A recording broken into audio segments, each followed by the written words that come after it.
ಹಿರಿಯ ಶಾಸಕರಿಗೆ ಅತ್ಯಂತ ಅಪಮಾನಕಾರಿಯಾಗಿ ನಮ್ದು ಹಿಂದೆ ಕುಂಡ್ರಿಸುವಂತ ವ್ಯವಸ್ಥೆ ಮಾಡಿದ್ದೀರಿ. ಹೋದ ಸದನದಲ್ಲಿಯೂ ಸಹ ತಮಗೆ ವಿನಂತಿ ಮಾಡ್ಕೊತೀವಿ, ನಾವು 6 ಸಲ 5 ಸಲ ಆಯ್ಕೆ ಆದಂತವ್ರಿಗೆ ಮುಂದೆ ಕೊಡುವಂತ ವ್ಯವಸ್ಥೆನ ಮಾಡಬೇಕಾಗಿತ್ತು. ಗಮನಕ್ಕೆ ತಗೊಂಡು ಬಂದಿದ್ದೀವಿ. ಈ ಸಲನೂ ಸಹ ನಮ್ಮ ಕೊನೆಗೆ ನನಗೆ ಎಷ್ಟನೇ ನಂಬರ್ ಯತ್ನಾಳ್ ಸಾಹೇಬ್ರನ್ನ ಮಾತಾಡ್ತಿದ್ದಾರೆ ರಂಗನಾಥ್. ಬಿಜೆಪಿ ಏನ್ ಸಿಗ್ತಾ ನಿಮ್ಗೆ? ಯತ್ನಾಳ್ ಸಾಹೇಬ್ರನ್ನ ಅನಾಥರು ಮಾಡ್ಬಿಟ್ಟವ್ರೆ. ಅದಕ್ಕೋಸ್ಕರ ನಾವೆಲ್ಲ ನಿಮ್ ಜೊತೆ ಇದ್ದೀವಿ. ಪ್ರಶ್ನೆ ಶುರು ಆಗ್ಲಿ. ಅಧ್ಯಕ್ಷರೇ, ನಮಗ ಇನ್ನೊಮ್ಮೆ ನಮ್ಮ ಸೀಟುಗಳ ಬಗ್ಗೆ ಪುನರ್ ಪರಿಶೀಲನೆ ಮಾಡಿ ನಾಳೆ ಒಳಗಾಗಿ ತಾವು ವಿಧಾನಸಭಾ ಅಧ್ಯಕ್ಷರಾಗಿ ಒಂದು ಒಳ್ಳೆಯ ನಿರ್ಣಯ ತಗೋಬೇಕಂತೇಳಿ ನಾವು ಅತ್ಯಂತ ಕಳಕಳಿಯಿಂದ ತಮ್ಮಲ್ಲಿ ಪ್ರಾರ್ಥನೆ ಮಾಡ್ತೀವಿ. ಒಂದು ನಿಮಿಷ ಎಲ್ಲರೂ ಒಂದ್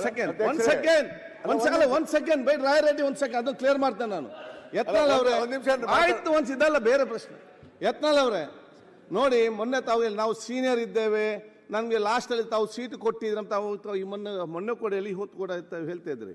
ನಾನು ಸ್ಪಷ್ಟ ಬರ್ತೇನೆ, ರಾಜ್ಯದಲ್ಲಿ ಸೀನಿಯರ್ ಜೂನಿಯರ್ ಅಂತ ಇಲ್ಲ. ಅಧಿಕಾರ ಇದ್ದವನೇ ಸೀನಿಯರ್, ಅಧಿಕಾರ ಇಲ್ಲದವನು ಜೂನಿಯರ್. ನಾವು ಹೇಳ್ದು ಕೇಳಿ, ಒಂದು ಸೆಕೆಂಡ್ ನಾನೊಂದು ಹೇಳ್ದು ಕೇಳಿ ಇಲ್ಲಿ.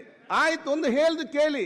ನಾವು ಇಲ್ಲಿ ಸೀಟ್ ಕೊಡುವಾಗ ಸೀನಿಯಾರಿಟಿ ನೋಡಿ ಕೊಡುದಲ್ಲ, ಯಾರಿಗೆ ಜಾಸ್ತಿ ಸಂಖ್ಯೆ ನಂಬರ್ ಇದ್ರೆ ಅವ್ರಿಗೆ ಈ ಸೈಡ್ ಕೊಡುವಂಥದ್ದು, ಕಡಿಮೆ ಸಂಖ್ಯೆ ನಂಬರ್ ಇದ್ರೆ ಈ ಕಡೆ ನಾವು ಕೊಡುವಂಥದ್ದು.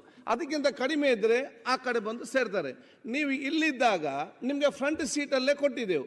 ನಿಮ್ಗೆ ಬೇಕಾದಾಗ ಇಲ್ಲಿ ಬರುವುದು, ಬೇಡದಾಗ ಅಲ್ಲಿ ನೀವು ಬಿಟ್ಟು ಹೋದ್ರೆ ನಾವೆಂತ ಮಾಡ್ಲಿಕ್ಕೆ ಅಲ್ಲಿ ಕೊಡ್ಲಿಕ್ಕೆ ಆಗ್ತದೆ? ನನಗೆ ನೀವು ನಮ್ಮ ಈ ಕಡೆ ಬಂದ್ರೆ ಇಲ್ಲಿ ಫ್ರಂಟ್ ಅಲ್ಲಿ ಬರ್ತದೆ, ನೀವು ಇಲ್ಲಿ ಬಂದ್ರೆ ನಿಮ್ಗೆ ಇಲ್ಲಿ ಫ್ರಂಟ್ ಅಲ್ಲಿ ಬರ್ತದೆ. ಅಧ್ಯಕ್ಷರೇ, ನಾವು ಬೇಕಂದಾಗ ಬರುವುದು ಬಿಡೋದಲ್ಲ, ನಾವೇ ನಿಜವಾದಂತ ನಿಷ್ಠಾವಂತ ಕಾರ್ಯಕರ್ತರು.